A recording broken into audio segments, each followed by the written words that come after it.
अस्सलामुअलैकुम, कैसे हैं मेरे व्यूवर्स। तो होंगे हमेशा की तरह खुश फिट फाट।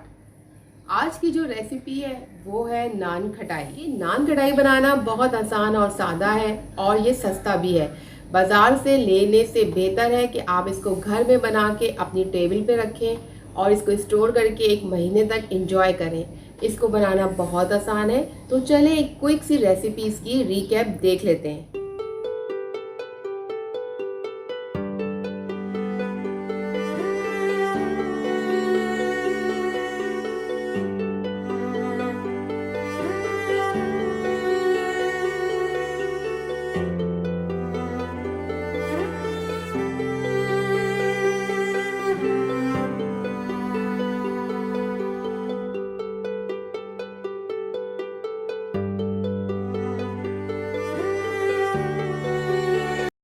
पास्ता खलीफा नान कढ़ाई के लिए जो सामान हमें चाहिए वो ये है।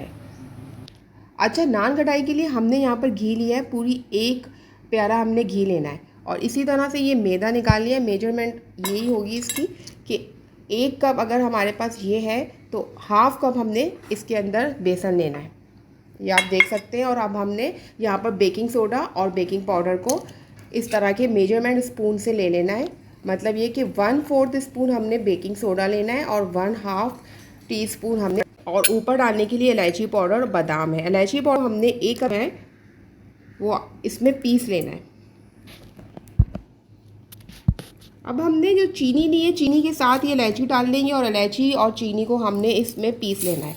कटोरी में 7 पीस लें और चीनी आप अपने हिसाब से कम ज़्यादा। मैदे को और बेसन को आपस में अच्छी तरह से कंबाइन करके इसके अंदर हमने बेकिंग पाउडर डालना है। बेकिंग पाउडर आपने अपनी मेजरमेंट स्पून से ले लीजिएगा तो ज़्यादा आसानी रहेगी। ये देखें, सिर्फ इतना ही डालेंगे लेवल करके। तेज़ है, चुटकी भर हमने इसको अच्छी तरह से छान लेना है।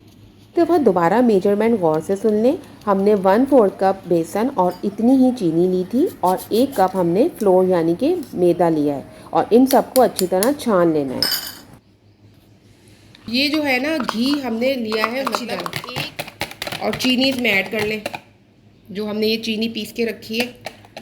अगर आपके पास हैंड बीटर नहीं भी है तो भी बलून विक्स से आप ये काम अच्छी तरह कर सकते हैं। मैं यहाँ पर हैंड बीटर यूज़ कर रही हूँ क्योंकि घी को अच्छी तरह से हमने चीनी के साथ वेल कंबाइन करके अच्छा सा इसके अंदर फ्लफ़ी सा वो बनाना है एक डो के लिए। तो यहाँ पर ये मैंने हैंड बीटर कर लिया था। चीनी के अंदर ही मैंने इलायची डाली है। आप चाहें तो कूट कर भी इलायची का दाना डाल सकते हैं। और ये बहुत ज़रूरी है जो ये वाला स्टेप है, क्योंकि नान खटाई होती है खस्ता और उसके लिए आपको इस तरह करना है। ले लेनी है जो कि हम अवन में रखेंगे और मैं दोनों तरीक़ों से आपको बताऊंगी। अवन में रखने का भी तरीका, इसको अच्छी तरह से ग्रीस कर लें। बटर पेपर है लगा दें वरना सही है, इस तरह से भी ग्रीस कर सकते हैं। और ये वाली जो मैं लूँगी छोटी ट्रे, इसको हम चूल्हे पे बनाएंगे। जिनके यहाँ अवन नहीं है वो भी इसको बना सकते हैं। तो ये दोनों तो हमने रेडी कर ली। अब आ जाते हैं इसकी तरफ। रेडी करने के बाद हमने ये जो बनाया हुआ है इसको हमने थोड़ा थोड़ा और डाल के हमने इसको फोल्ड करते जाना है इस तरीके से। ये असली घी में बनती है, लेकिन डालडा का घी भी आप लेके पिघला के फ्रिज में रख सकते हैं। और अगर आपको मेजरमेंट में मसला हो रहा हो तो पहले बेसन और मैदे के अंदर हल्का हल्का फोल्ड करें, घी को पूरा ना डालें, क्योंकि ये पतला हो जाएगा तो फिर आपको संभालना मुश्किल होगा। ज़्यादा हाथ का इस्तेमाल इसमें ना कीजिए, उंगलियों की पोरों से इसको मिक्स करते जाएं और इसी तरह से घी डाल कर ऐड करके एक अच्छी सी डो बनाएं। और डो बनाने के बाद 15 से 20 मिनट इसको फ्रीज में रख के सख्त होने दें, क्योंकि आपके वेदर के हिसाब से ये घी डला है तो मेल्ट भी हो सकती है। अब हमने यहाँ पर एक जर्दी ले ली है जिसके अंदर मैंने चुटकी भर कलर के लिए जर्दे का रंग डाला है और यहाँ पर बादाम काट के रखे हैं। अब आपने डो को इस तरह से इसमें बनाना है और गोल पेड़ा बना के रखना है, वरना ज़्यादा फ्लैट नहीं करना, ये खुद ही फैलता चला जाएगा। बीच में आप चाहें तो इसके कट डाल दें बादाम और पिस्ते लगाने के लिए। इस तरह से छोटे छोटे पेड़े बना के डिस्टेंस मतलब फासले पे रखें और उसके ऊपर ब्रश से अंडे की जर्दी की आप ब्रशिंग कर लीजिए। बेकरी जैसी खस्ता नान खटाई बनाने की ये बहुत आसान सी तरकीब है। हर स्टेप को आप अच्छी तरह फॉलो कीजिएगा और इसी तरह से बनाएंगे तो इंशाल्लाह ये बहुत मज़े की बनेगी। अच्छा, बिस्किट और कुकीज़ में बहुत फ़र्क होता है। ये कुकीज़ आती है क्योंकि कुकीज़ खस्ता और करारे होते हैं। अगर आप पूछेंगे कि घी के बगैर ये बन सकती है, तो जवाब ये है कि नहीं, ये घी ही में बनती है और इसका सारा जायका सब्ज़ इलायची और बादाम का होता है। तो ये तो वैसे असली घी में बनती है, लेकिन इसका टेस्ट अच्छा ना लगने की वजह से मैंने डालडा घी डाला है। अब मैं आपको यहाँ पर बेकिंग करने के लिए पतीले का भी बता रही हूँ। मेरे पास ये कुकर इसी काम में आता है। सीटी बंद कर दें और आंच इसकी मैंने आपको दिखा दी। और ओवन में भी इसको बेक करने के लिए 150 सेल्सियस पे रखेंगे। 15 से 20 मिनट तो मीडियम पे रखेंगे आंच, और फिर उसके बाद आप इसको हल्की कर देंगे, क्योंकि ये हल्की आंच पे ही पकती है।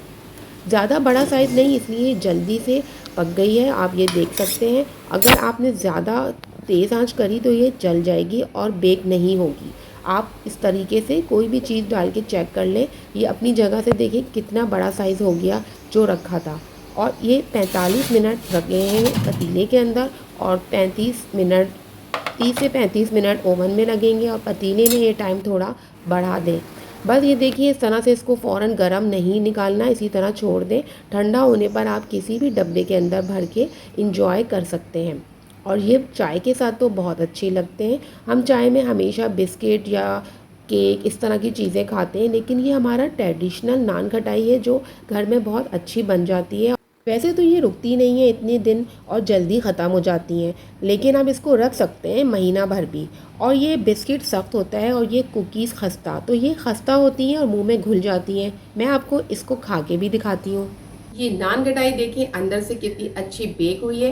मैंने आपको दोनों चीज़ों से बताया, ओवन में भी बनाना और चूल्हे पर भी।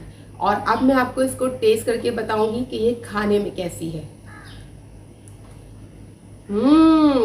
मुंह में रखते ही घुल जाएगी, और आप एक दफ़ा बनाएंगे तो बार बार बनाएंगे। मुझे कमेंट्स में ज़रूर बताइएगा